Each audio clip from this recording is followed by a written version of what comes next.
Dr. Mel Taitimu, clinical psychologist with over 14 years of experience. When we talk about the real severe end of that scale where people might enter psychosis, they might not even know they're experiencing burnout. At what point can someone go, okay, I am experiencing burnout? Most people are experiencing some symptoms of burnout some of the time. Then a larger group are chronically experiencing symptoms of burnout, which feels like a bit more of a clinical issue.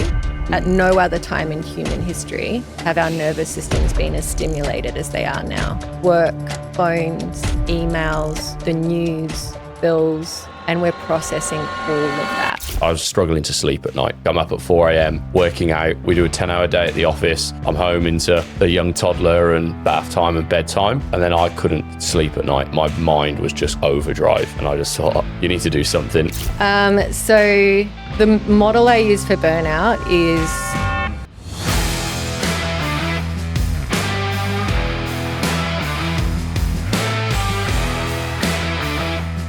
welcome back to the Two Blokes One Business podcast with Adam Powell and Harvey Rivers.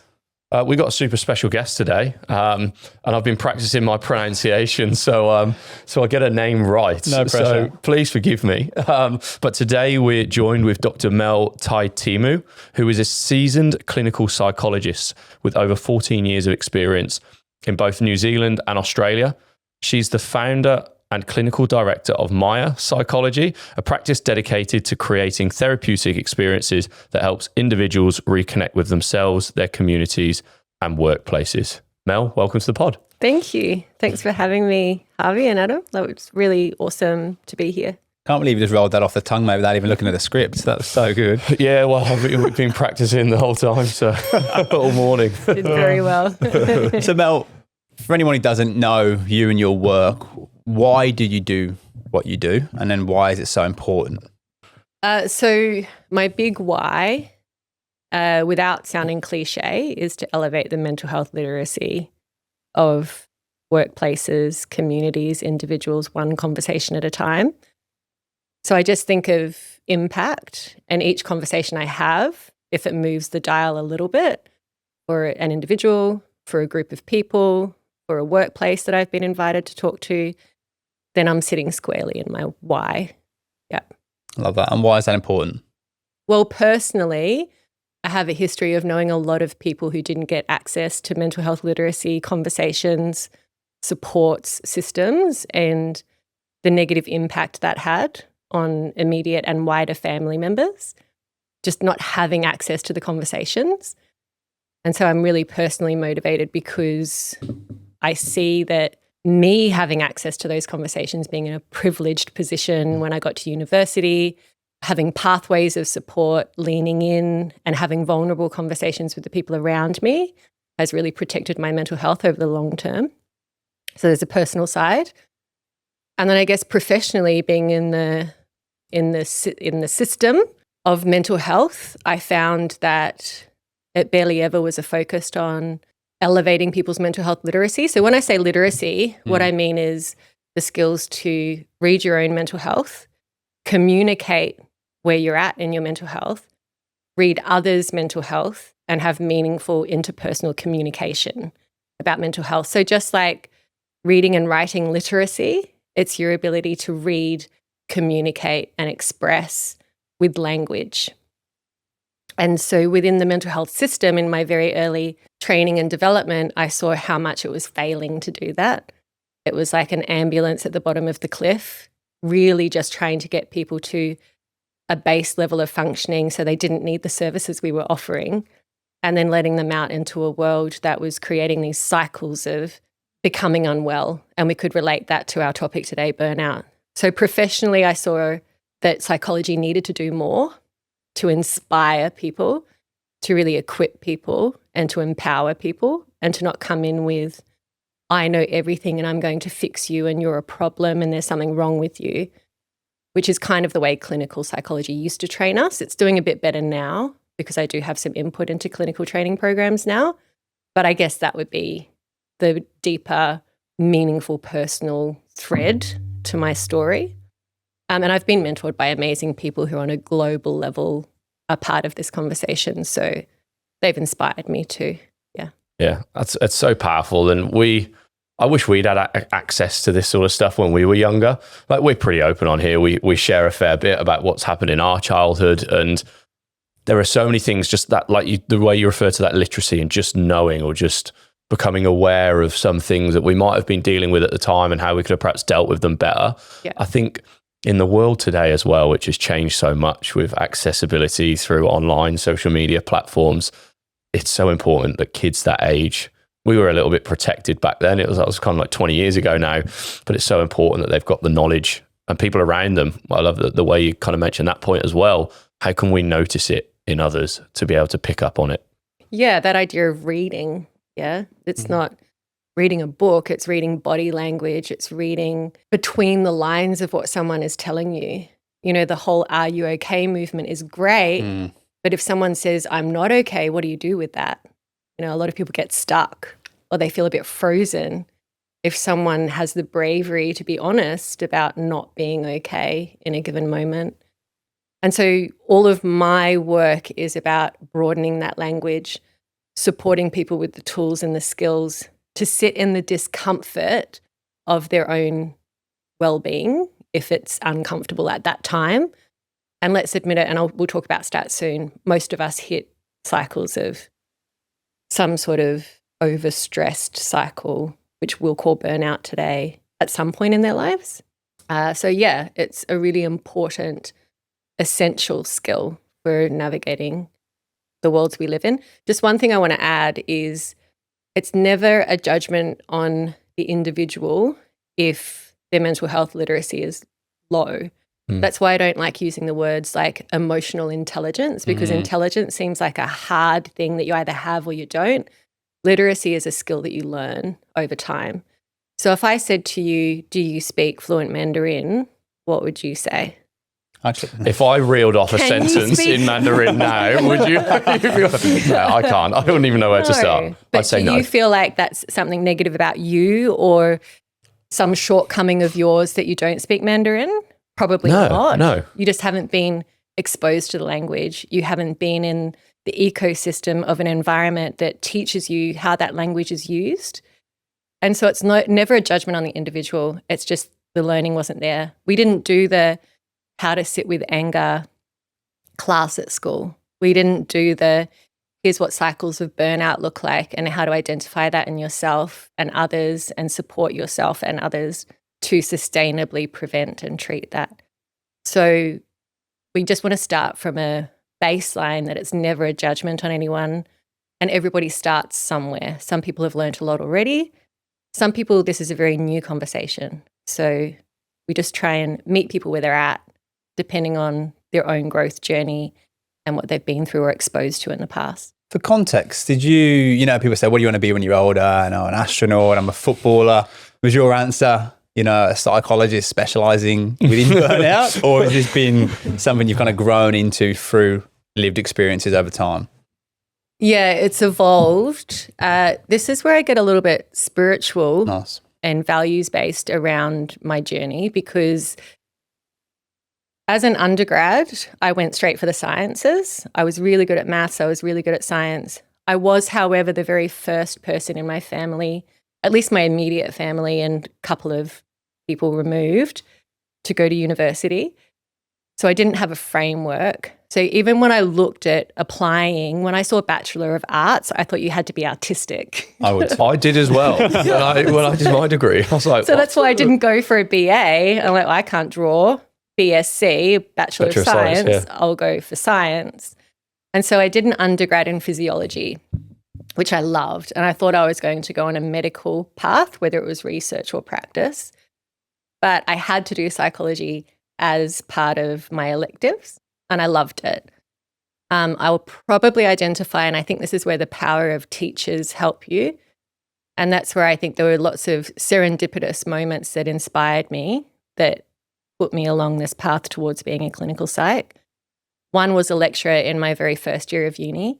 He was so inspirational, and he still has a lot of impact in the world of mental health now, Dr. John Reed, and he was the supervisor of my PhD in the long run. When I was younger, my rock stars were academics in medicine or psychology who I thought were really inspiring and loved what they did. and he was one of them. And then also in my undergrad meeting, amazing Indigenous scholars, one of them being Linda Smith. Oh gosh, there's so many. I feel terrible that I can't list them all here right now. But these inspirational leaders who were doing work related to education and psychology pulled me back from the sciences into the humanities, if we think about it as a subject. And then, there was just some really serendipitous moments of Māori support, kind of liaison officer at the school, pulling me into doing some work with students and helping guide them in undergrad. Doors opening that I didn't open actively myself. I just stepped through them. And if I look back now, I don't think I clocked it then. All of those paths were leading me to what I'm doing now and how I'm doing it. Mm-hmm. Was there ever a moment of pain or unpleasant experience from, your early years that also perhaps forced you on this path? Because I love the inspiration from some of your mentors. I'm just thinking back to a good friend of ours. He now runs rehab clinics, and he's super, super successful, has his own business in that space. But that was as a result of him having severe addiction problems back in the day. That's kind of what set him on that path. Was your experience similar in the psychology world? Yeah, absolutely. I think that I wasn't ever really clocking it. And you find this in a lot of people in helping professions, that they often go there because they didn't get the help themselves, or they were already helping people just by virtue of their nature. I think absolutely my own story. So I grew up here on the Gold Coast, which is, nice. Yeah, even though my mum is Māori, my father is of Irish descent, Australian. So I think only a couple of generations before him were Irish and moved here. So a bit of a mix. And I grew up in Kira, a surfing community here on the Gold Coast that at that time was really complex and lower socioeconomic. So lots of drugs, lots of living off the pension. So kids were mostly kind of in substandard housing, and I was one of them. We did have paradise, like the beach right next to us. Yeah. So there was a lot of struggle. There was a lot of addiction. There was a lot of things we saw that we shouldn't have seen. My mum and dad were struggling with their own mental health a lot. So life was a bit chaotic and unstable. My brother and I in that environment had to really learn how to survive. And I think that thread of my story did unconsciously at the time drive me towards psychology and learning more, maybe to help myself. I don't know if I understood that at the time, but it definitely did help me to understand myself, but more so to make a contribution to the community. So my early career was in youth mental health. But my brother succeeded as well in that pressure cooker of difficulty. So him and I both learned how to, what I say about that earlier story, and this is what led me to experiencing cycles of burnout too, is I became a high achiever at a really young age. When I worked with youth mental health, when they go through trauma or difficulties, you'll see them either hide, like go into their shell, or strive.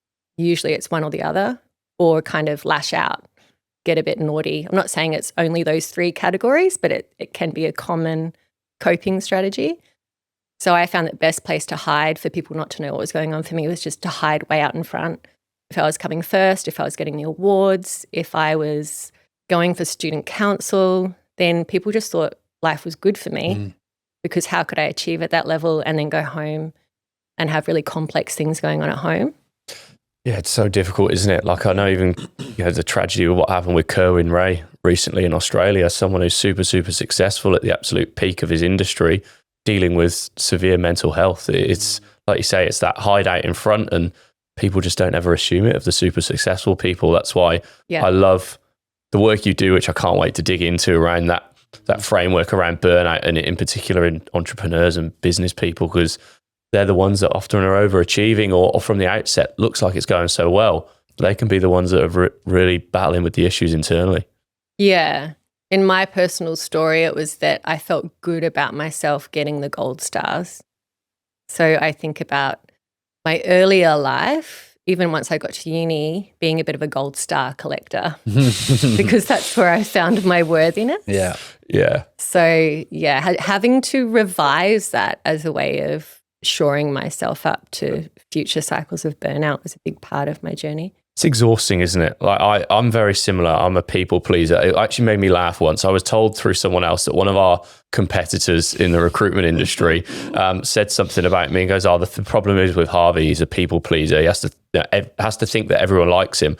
And I was like, "Yeah, do you know what? She's spot on." I was like, and that was my way of being successful and performing. I just want to make everyone happy, whether that's clients, candidates, Adam, the people we work for, my partner, and it works for me. But I think we've done a lot of work recently around psychology, and I think unearthing it is that probably that inadequacy as feeling as a child at times, going and just kind of quashing that by going, just do whatever I can to make sure people love me.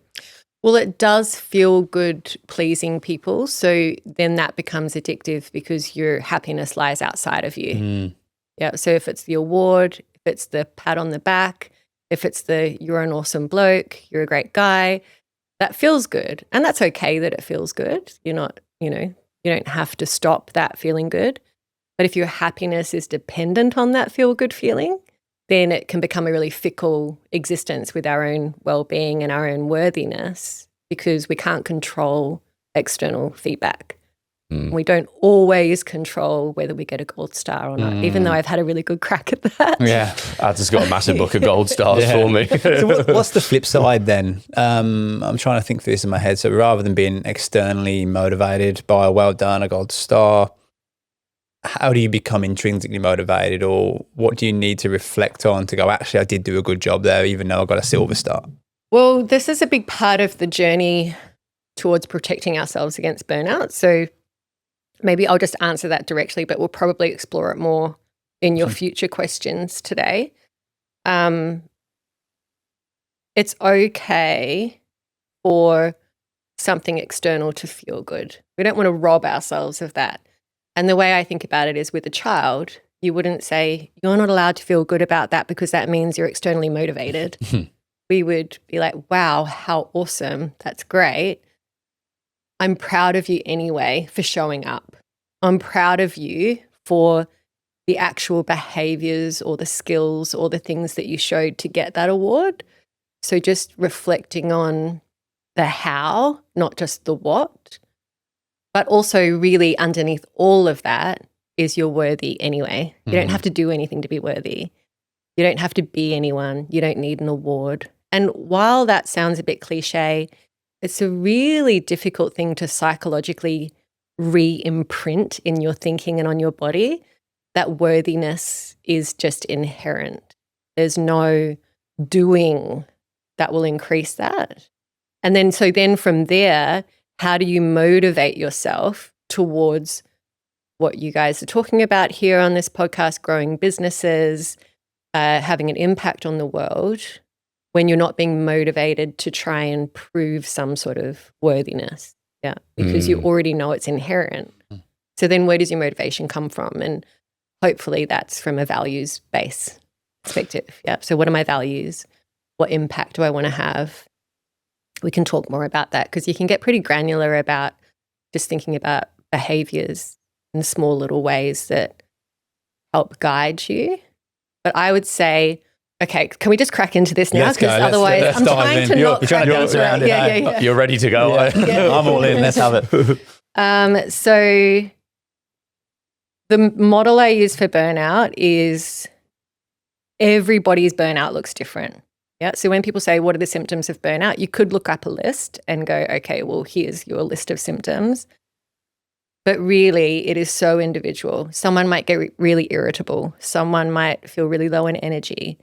Someone might experience compassion fatigue, where the things you're usually super passionate about, just you feel a little less or numb about.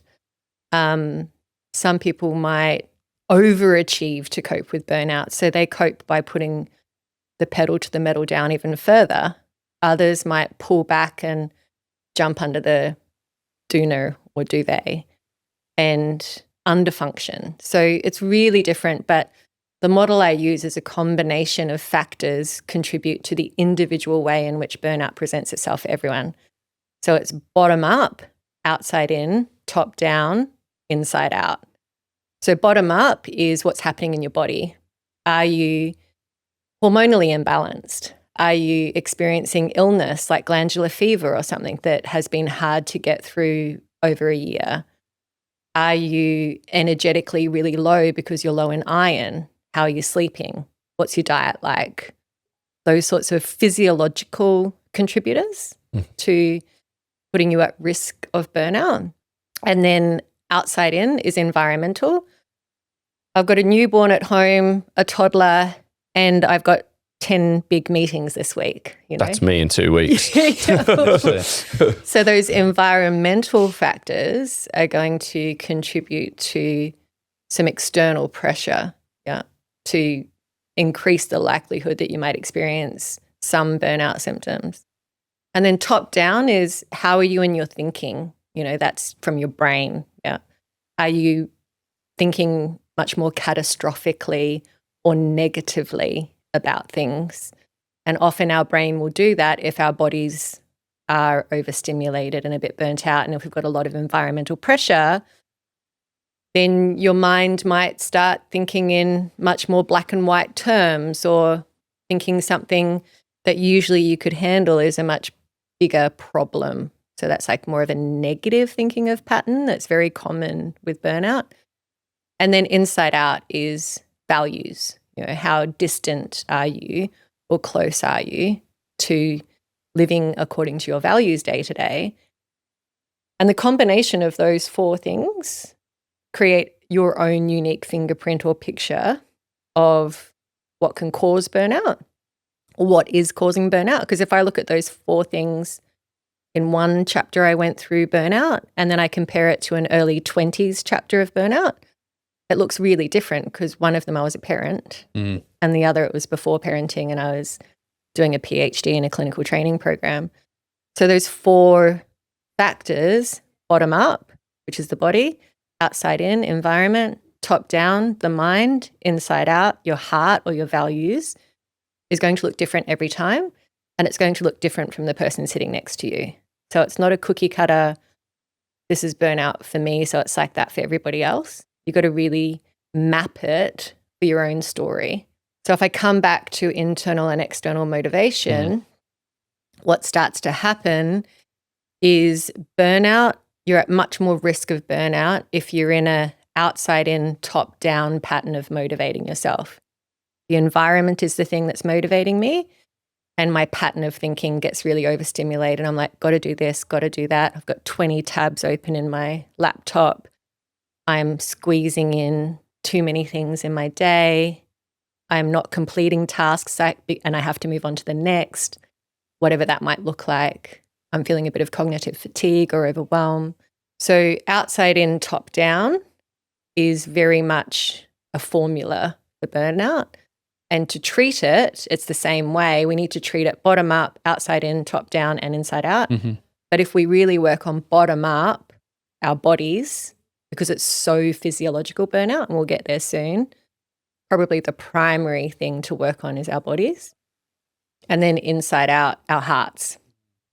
Because the most unfortunate, outcome isn't absenteeism, it's not turnover, it's not dissatisfied employees, it's not interpersonal difficulties in teams, which are all negative impacts of burnout.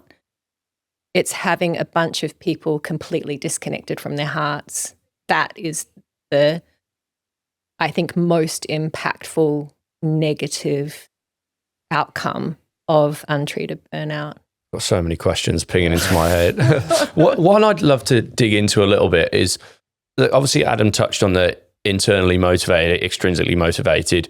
Where do you draw the line? Because I know we spoke before air, and your I think it's your son at the moment, doing really well in the sporting world. We've both come from that background, and I think back to my childhood, and I'd score 4 goals in a game as a young kid, like You're a definitely making this up. 10-year-old. As a 10-year-old, I'd score 4 goals in a game, and I'm super, super happy. And one thing my dad used to say, well, yep, you're only as good as your next game. So straight away, that kind of excitement was squashed, I guess. Now, I don't hold that against him, because I think that sort of mindset probably pushed me on a path to being a pro footballer, but also made me the person I am today. And I don't think I'd be half as successful if I didn't have that sort of mentality.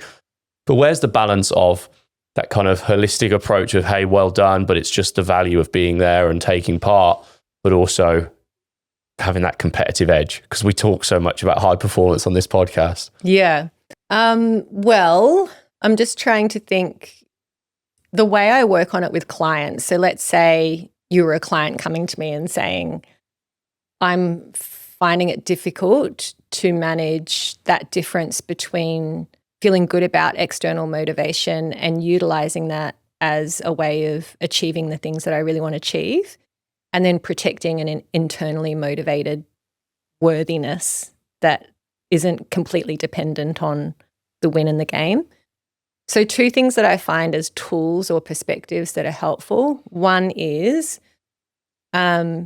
meeting a goal, meeting an achievement. So I'm doing a visual now, and hopefully people who are listening, I'll try and translate that with my voice as well. But let's say my right hand here is the goal, and then my left hand, I'm getting closer to the goal. I'm moving towards that thing I'm hoping to achieve. And before I've even touched it, it's moved. So I'm in a perpetual distance, because you're wanting to continually grow and evolve and develop. What it can look like is you get like an inch away from the goal, but you don't get any contact with it because you've already moved the post. And so then you end up That's in us. It's not in my head here going, yeah. That is, well done, you know that is us. Yeah. So from a preservation of relationship to self, but also it's really good from a behavioral motivational science perspective, is to allow yourself to meet the goals before you move it, or have the idea of where it wants to go afterwards, but allow in a ritualistic way, and that can be very individual how you engineer that in business or in your personal life, contact with the goal. Yeah. And what does that feel like in your body? How do you sit with an expansive, good feeling of, oh, I've just achieved that, and that feels really good. Like, say, for example, the younger you who did really well in the game. Yeah, okay, you're only as good as the next game, or let's focus on the next game. But if you gave yourself ritualistically some time to encode that neurologically, and Dr. Rick Hansen is great at this. He's a positive neuropsychologist, and he talks about it as hardwiring happiness. And all you need is about 7 seconds of sitting with and absorbing the good feeling of touching that thing for it to be encoded neurologically and embedded in your long-term memory, so that in the bank of your long-term memory, you're building up contact with those goals, and you're feeling physiologically the shift in your neurotransmitters, the expansiveness of feeling good about something that you worked really hard to achieve. And then there's other things you can do, like rituals of celebration, hopefully that aren't just going out and having a few beers, even though that's okay. I don't want to poo-poo that, but I think it's the most common way in which people celebrate milestone achievement, particularly in business. And I think we can get so much more creative and meaningful around how to make contact with goals. So that's one thing. Then the second thing is self-compassion as a practice. Is you're talking directly to this. If I'm not externally motivated and I think I'm worthy anyway, then why would I do it? What if I turn into a couch potato because I think I'm awesome already? Like, does it stop me doing the chase? Does it demotivate me to feel good about myself? And the answer from the science is unequivocally no. So the science says if we improve our self-compassion, which is our relationship to self, and we can measure self-compassion now in a really accurate way. So I call self-compassion a core psychological muscle. So you guys are both ex-sports people. You know that your core strength in your body is probably what the rest of your fitness strength pivots off. You protect yourself against injury, helps you with posture, helps you with running, helps you with everything. Your core strength, right? Mm-hmm. And your core is made up of different groups of muscles. This is where you might need to help me, even though I did a physiology degree. Lats, lower, upper, whatever you want to call it. Obliques is in there, I think, maybe. Are lats even in your core? Are they somewhere else? No. I think they're on your back. They're somewhere. Obliques, yeah. Yeah, that's the one, yeah. Obliques, lower, upper, deeper. I can't remember the physiology, but there are different exercises that help you strengthen those muscles. And when you strengthen those muscle groups, you create that beautiful domino effect of improving everything else around your fitness. Same with psychological well-being. And the core muscle is self-compassion. And one of the practices of self-compassion is meeting yourself in the achievement of something wonderful. There are lots of other practices, and they strengthen each part of that core muscle. The core practices are self-kindness, developing an inner coach that's really an encouraging coach, not just based on criticism. Doesn't mean it's encouraging about everything. It can challenge you, that inner coach, but it challenges you in a very compassionate, caring way. Self-kindness, common humanity. The worst thing we can think is that we're uniquely failing. So if we're having a hard day, we think of how many people in the position we're in are finding this hard too. Say, for example, a mum who's starting a business, or a father who's in a business, or not thinking that somehow you're uniquely failing. And then the last part of that muscle, so we've got self-kindness instead of self-judgment, common humanity instead of isolation. And then the third one is mindfulness, noticing the storm in our heads when there's a storm, and over-identification. Yeah. So noticing the storm would be, I think I had a terrible game or a terrible day on that, in business. And thinking that that's true, that somehow I'm failing. Mindfulness is, here's a pattern of thinking that's popping up for me because I often get really self-critical when I think like that. Over-identification is, I am a failure, or I've done something really wrong. So it's how caught up in a story we get. A really long answer. But self-compassion and meeting goals are probably the two ways in which you can find that balance between the two. Self-compassion is extremely motivational. So the science shows with self-compassion, you still strive for the things you want to strive for, and you actually enhance performance. You don't negatively impact upon it. What does that look like in terms of a framework? Because it sounds a little bit airy-fairy woo-woo. I'm trying to being quite blunt in terms of how we could talk about that in my own head. Like, I'll pat on the back, Adam, well done, you've had a good day. I wouldn't have any impact for me telling myself that, because I think it's a bit too surface level. What are some ways you can implement self-compassion and it has that kind of impact on yourself, rather than you thinking it's something you must do because that's going to make you feel better? Yeah. Does that make a little bit of sense? It does. However, I would ask you the question, why do you think it's surface level to talk to yourself with kindness? Great question. Here we go, Shafi. She's got you. Yeah.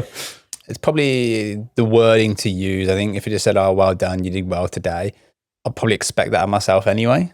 Yeah. Maybe that comes back to standards. Like, I expect to be really, really good, or kind of whatever it is. And if I'm not, it's not necessarily a negative. If I'm not, I'll then go, okay, what do I need to do to be good at it?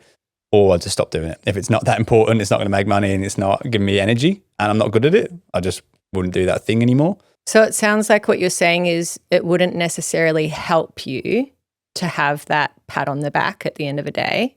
It would feel a bit surface level. Or you're saying also that the language might be really important. in how you say it or what you say. Is that right? Yeah, and I think coming from myself is probably where I'm going. If I got a pat on the back from Harvey, that would mean a lot more than me thinking, I had a good month in the business last month, right? And it's cool, it's awesome. But having Harv give me pump ups is way more impactful than me telling everyone how well I did. First of all, when we do self-compassion, it's not about telling everyone, it's about telling yourself. Yeah. So it's an intimate relationship with yourself. Let's pluck that dialogue out of you into a child, right? So a child's done a really awesome thing for the day, and we'll use that language that you said just then. You say to them, mate, you don't get a pat on the back for that. That's what I expect of you anyway. That's the high performance that you should be achieving. No pats on the back for you. Would you say that to a child? No. I certainly wouldn't. So it's still showing, and it's okay to meet yourself where you're at. But what I'm hearing in your story, and I don't know you well enough, so I don't want to put you under the spotlight too much, but is a discomfort with giving yourself a pat on the back, or what might be a self-limiting belief that a pat on the back doesn't work. The science does show that it does. And what you're saying is, well, maybe the science shows that, but I don't think it works for me. I think it's worthy of sitting with the discomfort of it and exploring it a little bit more, because when I externalized it, you realized, of course, I would not talk to someone else like that when they've kicking goals. That internal relationship is existing for you, where that part of you that's striving and really trying hard and doing a great job finishes that day, and the other part says, no pat on the back for you, mate. You're supposed to be like that. I'm not saying it's negative, but that's the hidden message in what you were telling me, I think. Yeah, I'm not sure. For me, I know when I reach a goal, I get so comfortable. So I think it's almost a bit of a tricking myself into thinking, great, you met the first bit, but there's so far left to go, dial in, pedal to the metal type thing. And that's been a really good story of Harwell so far. The goal was me and Harvey to work 30 hours a week, make a bit of money and have a good life. Great. We made a bit of money early on, but it wasn't enough. Then it was okay, actually, we could probably make more money if we hired people. And then we did this. And then it's been a 2-year sprint ever since. And what you spoke about earlier with the goal always moving just as you get close really hit home, because even now, like 6 months ago, if you'd have said, this is where you'll be in 6 months, we'd have gone, yes, that's amazing. And now we're getting pretty much where we want it to be. We've got other things that are coming that will blow this stuff out of the water. And again, we're back to strappy and ready for another 12-month absolute marathon. Yeah. I was laughing when you were telling that story as well, because we've tried to get better with celebrating goals. Whether we even just take half a day, go and have a nice lunch at like the Tropic with our partners and just half a day, and then we go next day, right, let's go again. But I still slip into the old me. Like, I'm training for the marathon at the moment. six months training. I started in December, and I've gone, my goal is just get a sub 4-hour marathon. And I would have been 6 months ago, I'd have been over the moon with that. I'd have snapped your hand off. Yeah. But on my runner app, it's going, I reckon you could do a 350 half. So now the new goal is 350. Yeah. Before I've even attempted the bloody 4 hours. But I've heard you were signing up for 100K. Yeah. And I've also then got 100K. And I'm like, it's just that when you say it's that, okay, you've not even touched a 4-hour goal. And I'm now in a position where I've reset the new goal as 350 in my head. And on the day, if I run a 352, I'll be pissed off. You failed. Even though I beat the original goal by 8 minutes. And I'm like, that is torturous. Yeah. I mean, I'm hearing what both of you are saying, because I guess the tagline is compassion isn't complacency. Compassion is still motivating if it's used in the way it's designed to be used. So compassion isn't just pats on the back for nothing. Sweet, you've reached it, you don't have to do any more. And I think that's the myth out there, right? And I think it's fed by this always on culture that it has us constantly striving and achieving, that really doesn't give our nervous systems, because really meeting a goal is a parasympathetic break. And I'm getting into terminology here. It's a break for your nervous system to rest a little and exhale and say, oh, that was good, I achieved it. But compassion isn't complacency. It's completely okay to move a goalpost. It's not about that. And the science is super, super clear that compassion helps you achieve those goals and move the dial more and grow that business or achieve that goal in sports much more effectively. And I guess what I would ask is, yes, of course, the old kick up the butt, don't celebrate until I don't know when, pedal to the metal approach is, I mean, I've been taught that, you know, and I'm really trying my hardest not to pass it down. But I can feel it come out in unconscious ways sometimes when I'm coaching my children or supporting my children to achieve the things they want to achieve. I guess what I would ask is, yes, they helped for a really long time. Are they helping now? And if you're saying to me, yep, they're helping, no negative side effects of this approach, then I'd say, well, don't change it. But if you're getting some of the impacts of this older habitual way of thinking, feeling, and doing to motivate yourself, which might be a bit more externally dependent, you're moving goals before you reach them, pedal to the metal, you know, just focus on the next game. What was the saying that your dad said again? I can't remember. You're only as good as your next game. You're only as good as your next game, which, you know, he was just trying to help you achieve. I don't want to judge the generation before us, but they inherited those sayings too. Yeah, absolutely. And the big question is, do we want to pass those on? Do we want to pass these ways of motivating and achieving onto the next generation? And if the answer is no, then the first place to start is within ourselves. I wonder if it's a consistency thing for you, like in the sense of the one pat on the back at the end of one day does nothing to you, but if you did it over 100 days, I wonder internally at the end of the day, well done, well done, ads. I wonder if after 100 days it would hit differently. What would be the right type of language to use or the right actions to take for self-compassion? So there's some really good resources out there. I say start really personal, because I felt the same way. Like one of the recordings that I used to listen as a guided meditation used the word darling on themselves. And I was like, oh, I wouldn't call myself darling. Okay. Like it was something like, oh, darling, this is a hard moment or something. Yeah. And we're going, oh, that's not my language. So it's important to find language that suits you. What I will say about self-compassion is you would stop and say something like, that felt really good. Why did it feel good? I achieved something. What am I feeling in my body? Like just tune into the sensations in your body. Let your body open up to the good feeling. So it can be quite organic in the moment. But if you're wanting a script, it would be more like, if we're talking about goal achievement, it would be more like something, I'm really proud of myself for achieving that. Or I worked really hard to achieve that thing. And you might even go, I trained, or I sacrificed this or that. I really used some courage in this particular area around a decision that I made that helped us get to this point. You just really stop and think about the timeline of how you met this goal and give yourself some reflection time. You could journal it. That's just a couple of ideas. There are recordings out there. Selfcompassion.org is a great place to go to that help you strengthen that inner dialogue.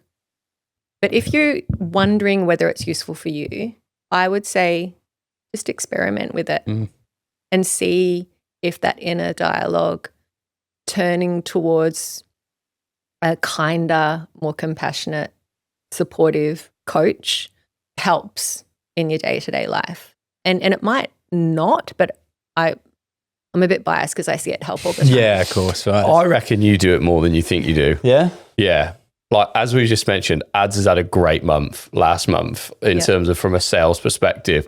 And there are multiple times you've gone around the office going, I am unbelievable. Yeah. And it might just be your comedy way of that might be your way of acknowledging it. Yeah, I guess that's more just to stir reactions and build a bit of a laugh. There's one word you said there, which this is the one that gets me, right? It's proud. If someone ever says, I'm proud of you, that's probably the one time I cry. Like for some reason, that's the one that just breaks me.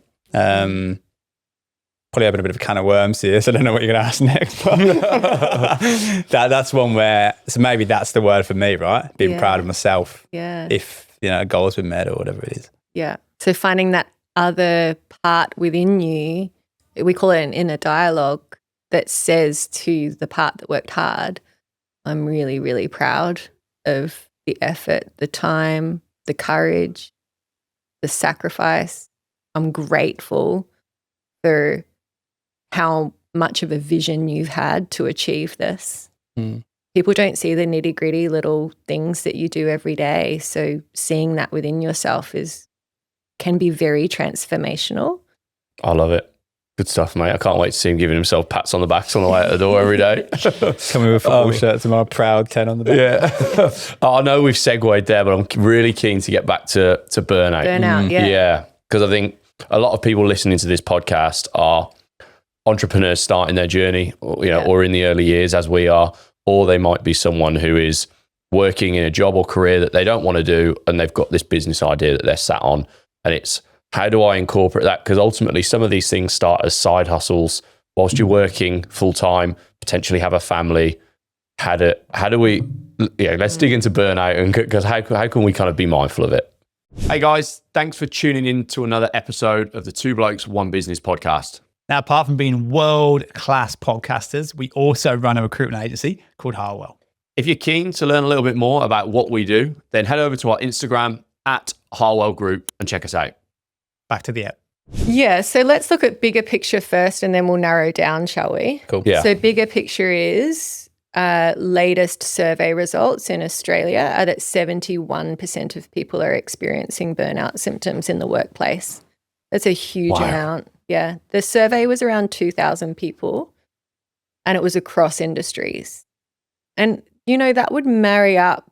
There's a range. So from 40 to 70 is what I found in the surveys. And I just made sure I updated myself with the stats this morning before I came in, just in case there were any new reports that came out. It's still alarmingly high. Do they know, this 71% knowingly have burnout, or they are showing signs of burnout but don't know? They're showing symptoms of burnout. Yeah, according to the surveys. So I looked, because I am a researcher, so I look at who was interviewed, what questions did they ask. So it's more of a symptom profile. It is a big problem. And then if we stay in that bigger picture, we are in our nervous systems in an always on culture. Yeah. At no other time in human history have our nervous systems been as stimulated as they are now. Yeah. Work, phones, emails, the news, bills, information can come to us in immediate and instant ways. And we're processing all of that. So our nervous systems, when they evolved and we became Homo sapiens, were designed for quite connected, simple groups that had a pretty seasonal rhythm to how we functioned. And seasonal being mostly aligned to things like summer, winter, autumn, spring, probably. Now we live in disconnected groups we used to live connected, simple, in rhythm. Now we're disconnected in very complex structures, politically, economically, in our communities, with no rhythm. It's always on. We're not really seasonally approaching our lives.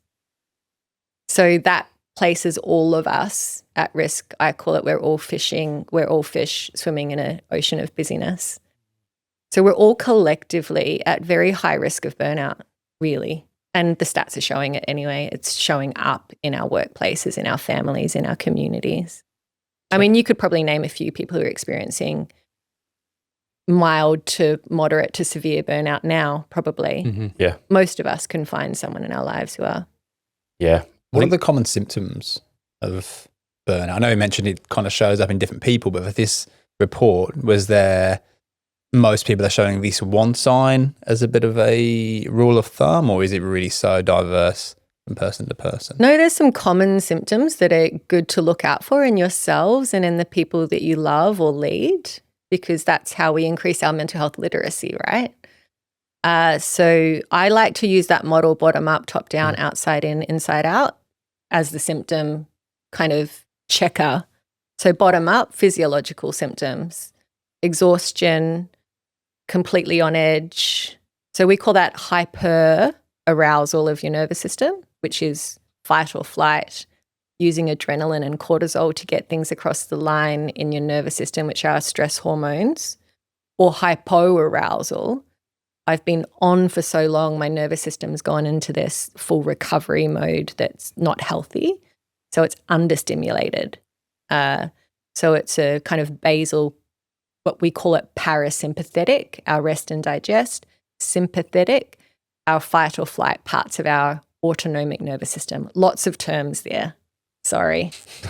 So our autonomic nervous system is basically our control center for energy management. Have the energy to get shit done in our lives and then do the things we need to do to restore so then we can have the energy to get shit done again. That's all it is. Brake, accelerator, brake, accelerator.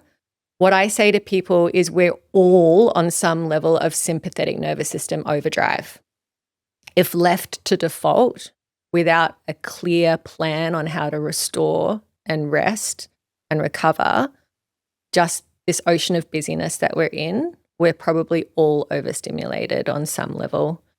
So that's a physiological sign, is exhaustion or overstimulation. What have you guys felt before when you're in that physiological symptom? Do you feel exhaustion or overstimulated or both? So we call that tired and wired. Yeah, I think tired, so then you have to jack yourself up with coffees, a couple rather than just the one to get into the zone to do the work, which then you have the crash after that, which then makes you more tired. So that cycle. I find for me, I get a lot quite jittery mentally, so I can't focus on tasks for long enough. I just do a bit of everything rather than all of one thing, which then makes you more stressed because you've got all these half completed tasks. And I just get quite short. Normally in a good state, I'm quite able to be in work mode and still have a laugh and engage and be quite fun and friendly. When I'm stressed or burnt out, I'm quite not snappy in an aggressive way, but I'm quite short. And I was like, yeah, just leave me alone. Just let me go and do this. Yeah. And you're quite different, so it's quite funny to observe both of us in that. Yeah, I go into overdrive almost. Like I've probably hit one point recently where I felt like I was getting close to burnout or not breaking down as such, but I was like, okay, I've pushed myself pretty hard here. And for me, I noticed it when I was struggling to sleep at night. And my output in the day was so high. Like I'm up at 4 a.m. working out. We do a 10-hour day at the office. I'm home into a young toddler and, bath time and bedtime. And then I couldn't sleep at night. And my mind was just overdrive. And that's where I got to a point and I just thought, okay, you need to do something. Yeah. That's a combination of tired and wired for both of you. Yeah. They're the common physiological results of a nervous system that's on accelerator too much and isn't having the opportunity to break. So if you had someone doing some action research and they followed you around all day, right? And so anything that's a sympathetic nervous system activity is get up and go, causes a bit of stress in your nervous system. Could be the coffee, could be the run, could be, because even though running is good for your cardiovascular system, it's still putting stress on your nervous system. So a lot of the things we're doing to restore are actually not parasympathetic. They're not rest and digest. Yeah. They're still stimulating us. So let's say you had 100 things happen in your day and you had someone following you around and clocking how many of those 100 things are sympathetic and how many are parasympathetic. Parasympathetic, the rule is it reduces your heart rate. Yeah. What would you say is the tally that person would find in your day? 99% to 1. Yeah, there's nothing we do in terms of mindfulness. It'd be lying down at the end of the day. So sleep is our strongest parasympathetic tool. Yeah. But most of us so it's a good place to start. And if you protect that, you're already doing a great job. But it's the first place to fall when we're experiencing burnout. Would you agree? Yeah. The 2 a.m. wake up or can't get to sleep or waking up too early. Yeah. And that's one of the main reasons I think that I've been able to stay at this energy output for so long is because, like, I get up at 4 a.m., but it's not a badge of honor. I'm asleep by 8 because obviously we've got a young one. But that 8 hours, 7 or 8 hours sleep at night, I get every single night, and touch wood, it's always very, very good sleep. Right. So that's what kind of keeps me in check. So when I hit that point where over a week I was losing it, that's where I was just like, okay, this is the one thing that probably keeps me in line. Yeah. And now that's going, which that's what's keeping you in line. But then not having any sleep probably throws everything else out of line. It's the double whammy. Sleep is our greatest return as a parasympathetic tool. So we put $1 in the bank account, we get 10 back. So if you can protect that, work on it, treat it if it's an issue, it's the most important one. However, given the worlds we live in today, probably when our nervous systems evolved, sleep was enough to keep our nervous systems in check, not enough anymore. Yeah, even if you get good sleep, you're probably going to still get tweaked because all of those other activities in your day. And remember, I spoke about the structure of our lives now being more individualized in more complex societies, when it was actually our nervous system wired for belonging in more simple societies.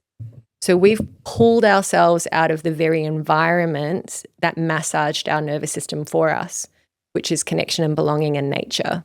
Community and nature. So that's my answer.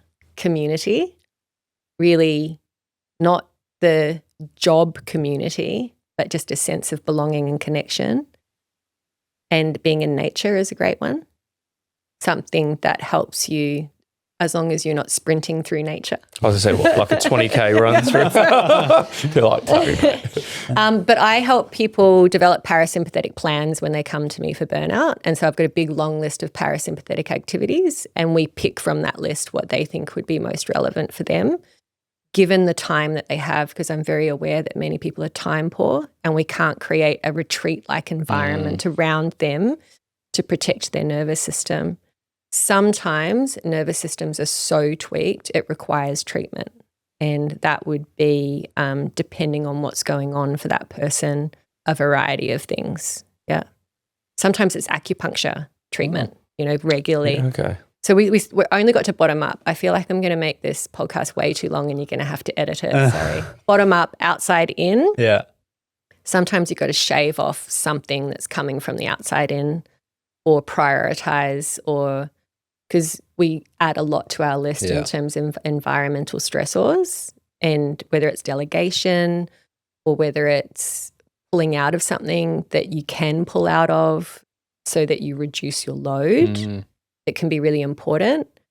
Environment is the hardest one to control. But in terms of symptoms of burnout, we start to feel overloaded by those things, and we start to feel a bit disconnected in our relationships. We might find it like as a parenting thing, you're not as present with the kids, or you might notice irritability with a partner. That's how it shows up for me. It's really hard for people to be there for me during burnout because I just get pissed off. And that pushes people away. Yeah, and you're lonely. As opposed to pull them in. Yeah. And then top down, cognitive fatigue, not completing tasks, cognitive overwhelm, overthinking or overstimulation, negative patterns of thinking. Those are the top down symptoms. Inside out symptoms are a disconnect from what's important to us and our values. So any combination of that is what burnout looks like. Those parasympathetic kind of tasks or things that people can do, you say you've got your big list. What are the most popular ones? Because I agree, it's so hard in today's day and age with, the digital economy is great and 24/7 work access is amazing.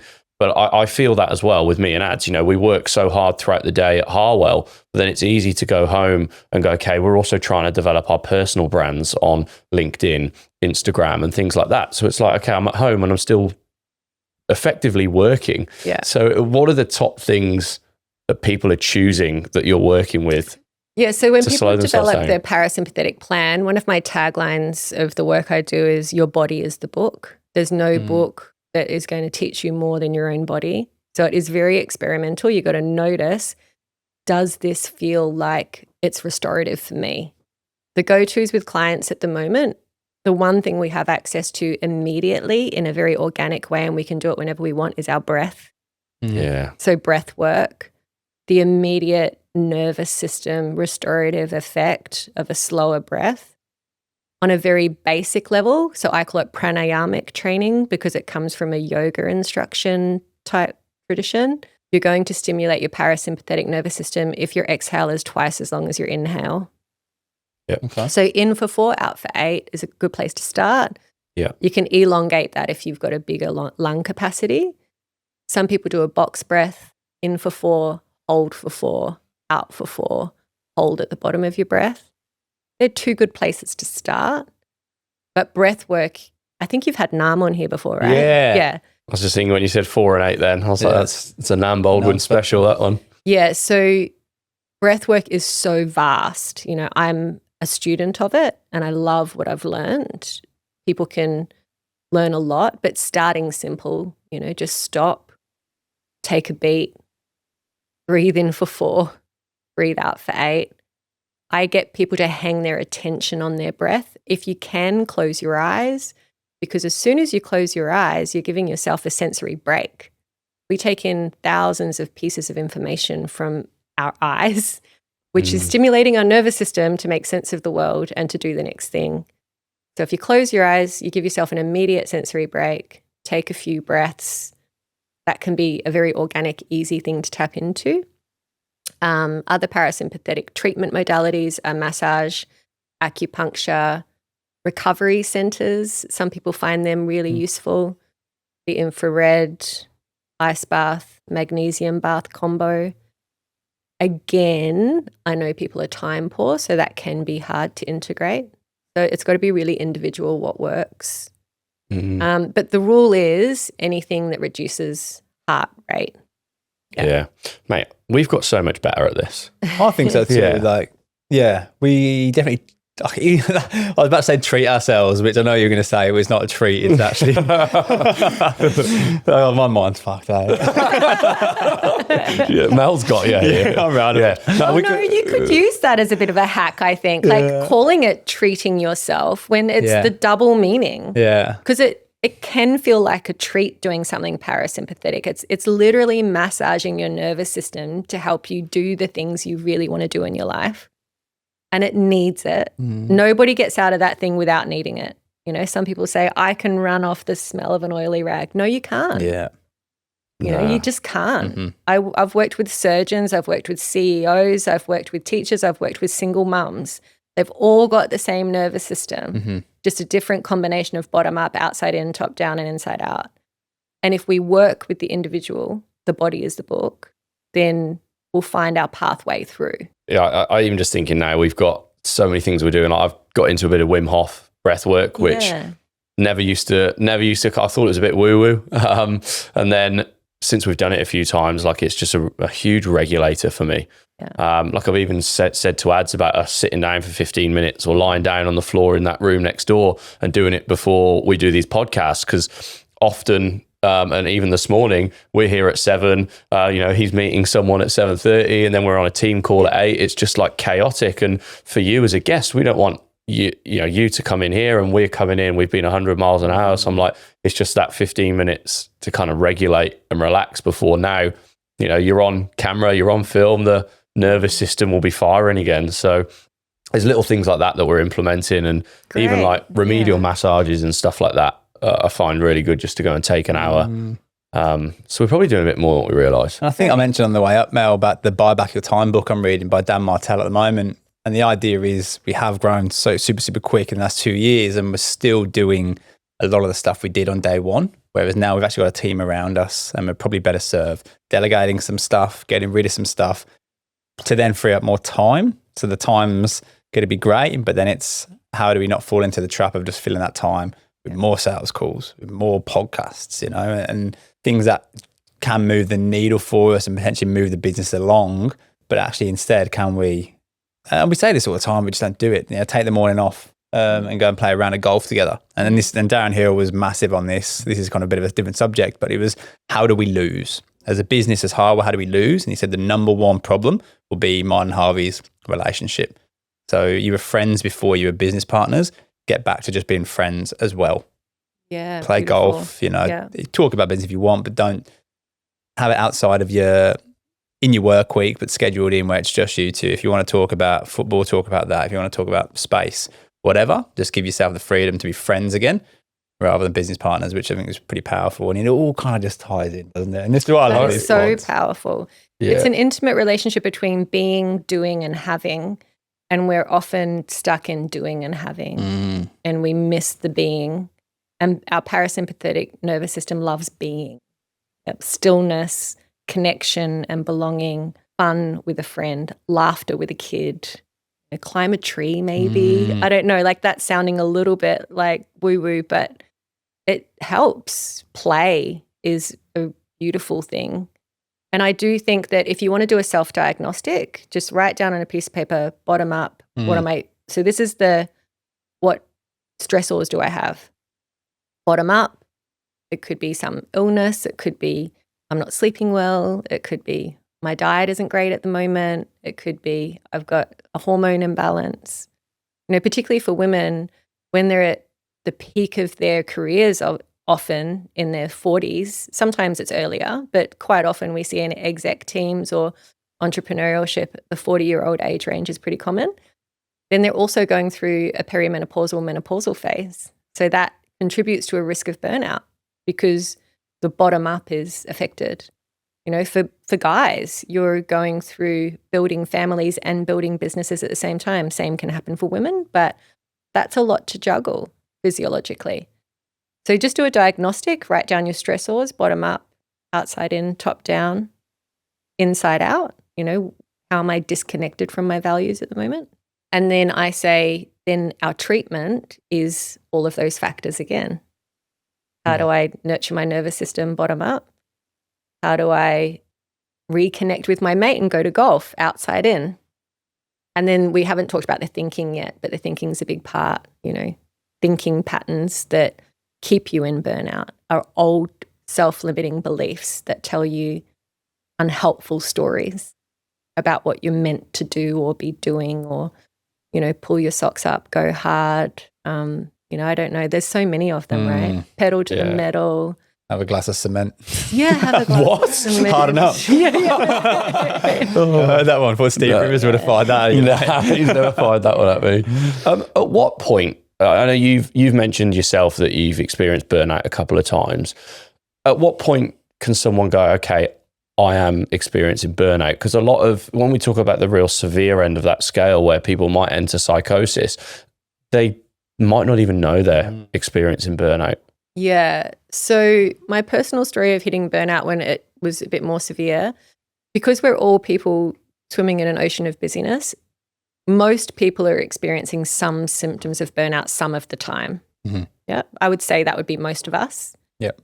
Then a larger group are experiencing symptoms of burnout more often. And then the third group are chronically experiencing symptoms of burnout, which feels like a bit more of a clinical issue. We're seeing a psychologist or checking in with your GP, checking in with people who care about you in your life and working out how to kind of shift that cycle is important. So I had my own experience of it. And the triggering event was my dad coming in. I had 2 kids. One of them was really young. I was feeding her. My son was a toddler. I was in private practice trying to build a business, and my dad came in. He can't do much online, and he asked me to help him book a flight. And I can remember looking at him thinking, like, I actually didn't know what he'd asked me or how to do that thing. It was like he asked me to solve some complex maths problem. My brain had literally shit itself. And I can remember at the time thinking, what has happened to my brain? Am I experiencing some sort of early onset dementia? That was within a cluster of things taking a lot longer for me to remember. The irritability I was experiencing. I even had this funny thought I can remember at the time that it happened, like, oh God, because I experimented with psychedelics when I was young. before they were popular now. Don't ever want to touch them now, even therapeutically, because I freaked myself out on them when I was younger. Like, oh no, people are like saying, microdosing can really help. I'm like, no way, man, I'm not touching that stuff. I know that from a mental health perspective, they have been useful and have looked at the research. Anyway, I thought, is that having like a 20-year delayed effect? Have I cooked my brain? Yeah. Can it take that long for those things to affect me? And then I went to see a psychologist on the back end of that and worked out that I was experiencing burnout. I was a psychologist and I couldn't even clock it for myself because I don't know, you're in it so much.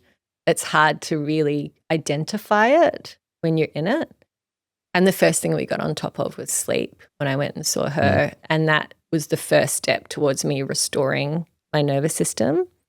And that was really the pivotal moment. I didn't realize that was the germinating experience, but that was the pivotal moment for me professionally to start to work with burnout in a more kind of expert way and completely change how psychology does things, because psychology usually starts with the mind. I could not start with the mind because a tweaked nervous system naturally makes your mind more negative.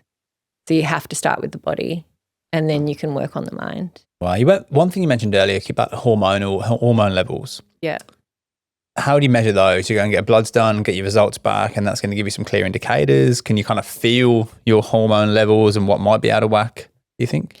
Well, I've had clients that they do work with integrative practitioners. So I think because that's outside of my area of expertise, I try to stay in my lane. I think that sometimes in the area of well-being, people jump out of their lane a lot.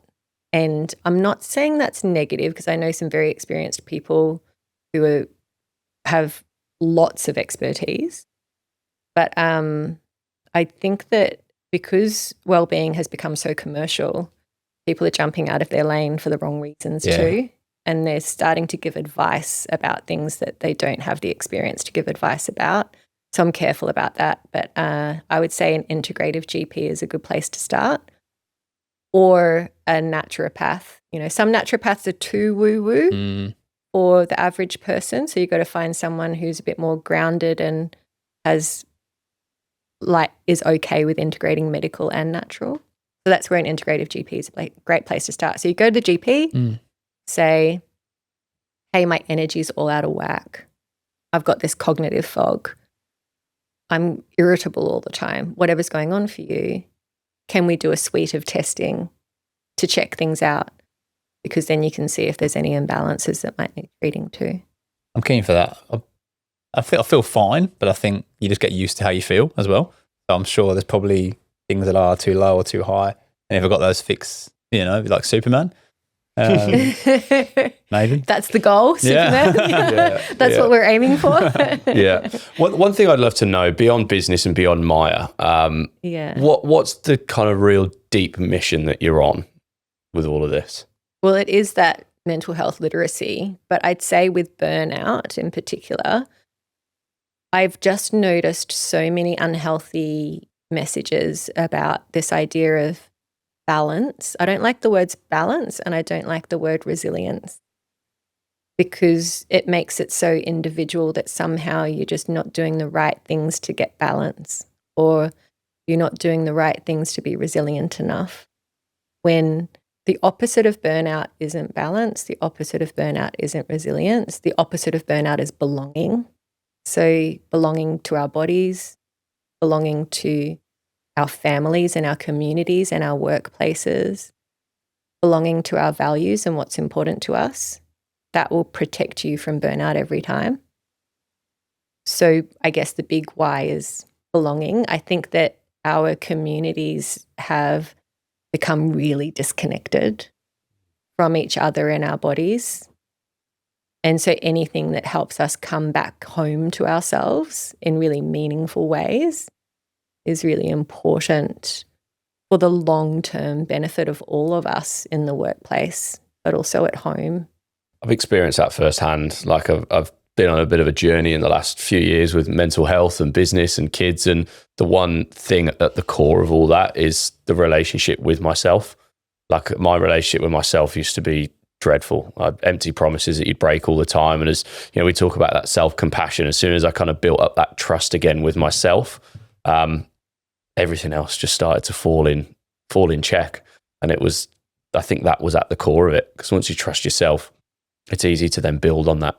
Well, let's have a look at that from that model that I showed. So what does it feel like physiologically in your body when you trust yourself? What do you notice in your body? I'm calm. Calm. Yeah. And do you feel it anywhere in your body? Say, for example, we know we get a headache when we're stressed. We know we get butterflies in our stomach when we're nervous. When you feel that sense of connection and trust with yourself, do you notice it's located somewhere? Almost everywhere. I just kind of feel at ease. Right. So a sense of at ease all over. Yeah. When you're trusting in yourself, what does that look like then? So now we're going outside in your relationships, in the workplace, at home. How are you showing up? If I was a fly on the wall, what would I notice in your environment? A lot more present. My issue with myself was I used to binge drink and party every single weekend, like without fail. And you do stupid things until 6 a.m. on Sunday morning, and you'd feel like crap for 4 days. And I'd make promises to myself of, I'm not going to do that anymore. And then you just repeat the cycle on a weekend.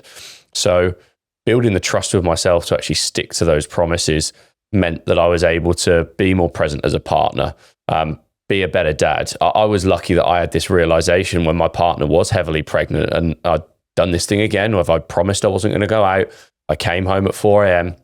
and she was just sat there in tears, heavily pregnant. And she's gone, I'm not doing this on my own.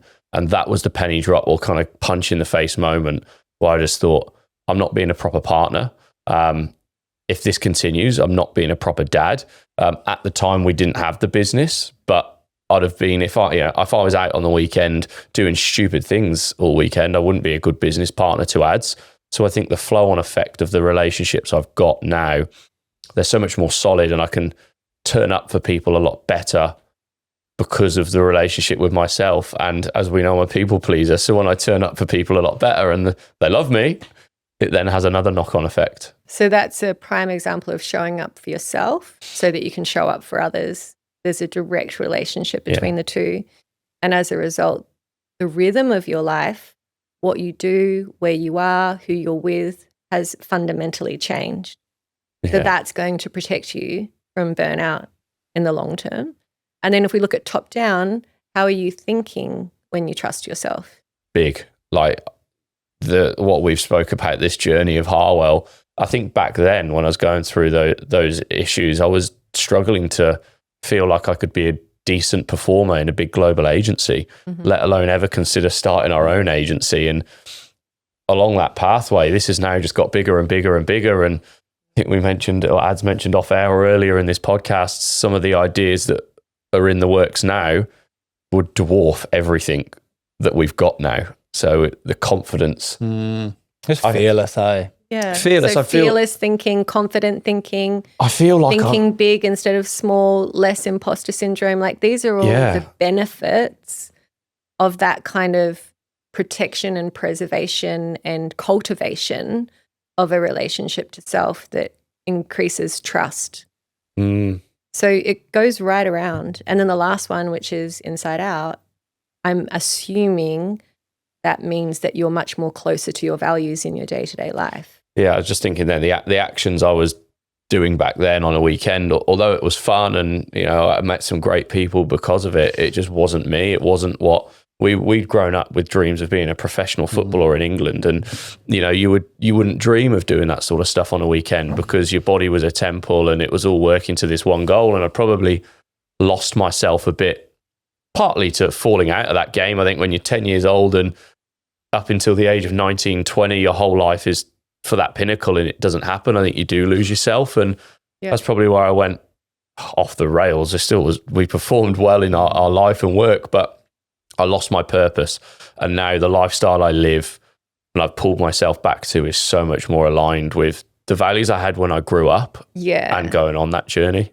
I like hearing in your story that you're not judging your past self or what you called your off the rails chapter, even though it wasn't probably as off the rails as what people might assume, because it's all part of your journey.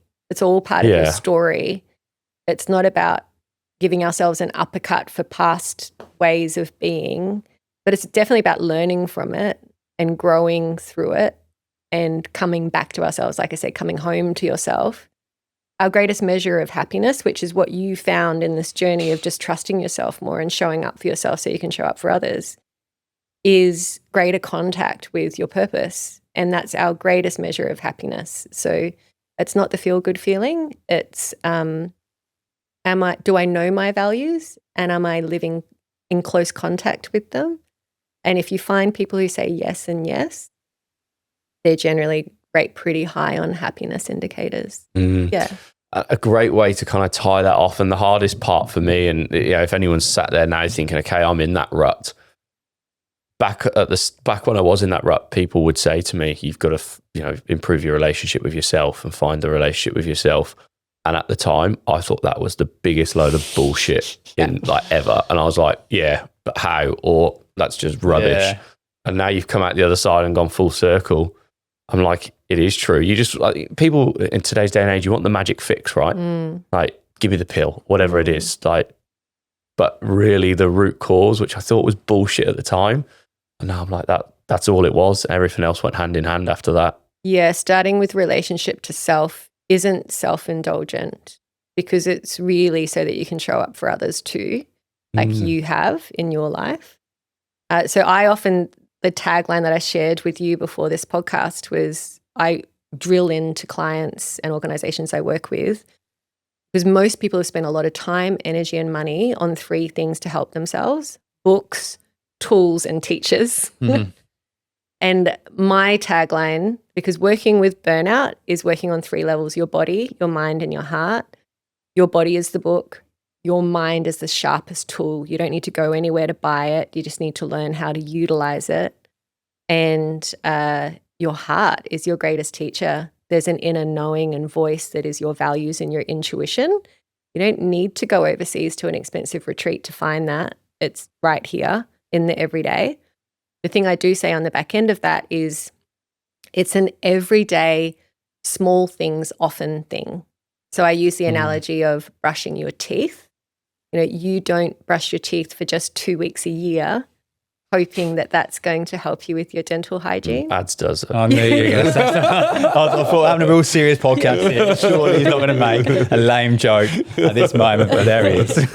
Well, and you've got a toddler, right? Like, I have almost had my kid in a headlock trying to teach them how to brush their teeth and get to the back teeth without it bordering over into physical restraint. But it is an everyday thing. And at some stage in your life, you had to be taught this thing. And at some stage in your life, it's just what you do. So if I asked you, even on the craziest, busiest growth week of your business, did you still brush your teeth? Yeah. Yeah. And it's because you've hardwired that behavior into your life. Why do you do it? Why? Just tell me why. That's what you do, isn't it? Like, good teeth. What's the outcome you're trying to achieve? Good teeth. Good breath. Nice white pearly gnashes that look good. Yeah. Prevent cavities. Yeah. So you just do it, no questions asked. You don't even have to think about it. That's what we want with mental hygiene. If you're time poor, people often say, I'm time poor, that's why I can't do mental hygiene. But you do dental hygiene every day. I say, if you're that time poor, stop brushing your teeth. Use that 5 minutes in the morning, at night, do mental hygiene. You'll have more cavities in your mouth. You'll have less cavities in your life. So if we really are finding it that hard, we do it with one behavior every day. We need to do it with mental hygiene too. And it can have like that big population effect that dental hygiene has had over the years as well. Wow. We have covered a hell of a lot. I feel like I've come out of a psychedelic trip there. The stuff we do for the listeners of this podcast, we chuck ourselves through the ringer on camera, on audio, so they can hopefully learn and improve their lives as a result of it. I've just been sat there, honestly, in awe as the way you deliver your message as well. Like, you speak so well. I don't know if you've had speaking training or not, but it's so impactful and you're so precise with your words. I've just been sat here just mouth open, taking it all in. But yeah, thanks so much for, I guess, what you've shared and the work you're doing as well. It's so impactful and so meaningful for people in our current state of life or generation as a whole. Like, I think it seems, and you'll comment on this, the world's getting a lot harder to have this kind of mental fitness, if you like. There's so much stuff you see, we're always on. You're on social media and you see people's highlight reel, and then you get the guilt because you're not where they are, and then misery loves company as well. So if you want to get a bit sad online, you can find plenty of people who will be sad with you, which is also just as dangerous. And then even talking about it, I think when you are younger, and I think we've kind of just matured past that age now, you're a bit scared to talk about any feelings that aren't like Superman. You know, you want to be the person who's always happy and fun and smiley and brings the energy up. I think what you're doing for young people, but people, every human, I guess, is so powerful. And if they can learn these kind of frameworks, if they can get the level of self-awareness, which we've kind of covered today, kind of the 4 quadrants to look at as well, we're going to be a better planet, right? Imagine if everyone could deal with their burnout and get to this level of understanding that you teach people. That's my big dream. Yeah. Is that we all start speaking Mandarin in that mental health way, a whole new language that our literacy elevates in families, in workplaces, and then in our communities. And on the back end of that, what's possible. Yeah. I don't think we're all going to end up couch potatoes. I think we can still achieve a lot, still strive, because we naturally do. We're humans. And if you're someone who enjoys the pursuit of a goal, then you're going to go in that direction. That's fine. But it's the how. And we'll get all the information off you that we can put in the show notes, as in where we can find you. But for people listening now, what is probably the best place to find Mel if they'd like to work with you? Oh, you're right. My website's a great place to start. Maya Psychology, MAIA Psychology. It's a big, long website title, .com.au. I'm on LinkedIn under Dr. Mel Taitimu, and every now and then on Instagram. It's something that I'm not as excited about doing, but I know it's another place that I can elevate conversations. Yeah. So I'm just starting to have conversations about wrapping my head around my why on social media. Because like I said to you, elevating literacy one conversation at a time, then if I use that lens, I'm okay with Instagram. If I use it as a way of marketing myself, then it feels a bit icky. Yeah. So I've got to work through that. That's a personal story. And in terms of support, again, if we're looking at younger people who potentially haven't got spare money lying around to go and, get the best psychologists in the world, but on a Medicare, they do help for a certain level. Can you really confirm what level of support is available, where people find it, and what steps they can take if they do feel like this has kind of brought something up within them? So if people are under 25, between 13 and 25, I'd say the best place to start is Headspace. I helped establish the first Headspace on the Gold Coast, and It's a great resource for youth because it's completely free and it's a one-stop shop, GP, psychologists, groups. And you can go in and just say, hey, I think I might be experiencing burnout, for a young person, whether they're at uni, pursuing a sport, at school, whatever. Outside of that age range, the best place to go to is your GP first. Under our Medicare system, that's the first place to start.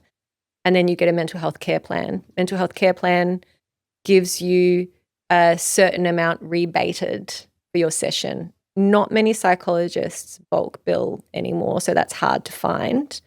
Just because Medicare doesn't pay enough to cover the things, I don't think psychologists are just capitalizing on people's struggles, but that would be the pathway. And so a good GP would have a network of psychologists that they can refer on to. In terms of that self-compassion work, just get onto selfcompassion.org. It's heavily researched. There's a self-assessment on there, so you can check your own levels of self-compassion across those 3 criteria: common humanity, self-kindness, and mindfulness. And I would say, if you're in schools or in universities or in workplaces, there's mental health pathways too, right? So in workplaces, depending on the size of the business, EAP. I do EAP support for a couple of businesses, which is Employment Assistance Program. Yeah, so they can contact HR or have a conversation with leadership around that. And then universities and schools, you've got counselling support. They're probably the most common community-based ways to get support with burnout. Amazing. Yeah. Well, thanks so much. Thank you so much for coming on. No, of course. Thank you for having me. It was great having a chat. Yeah.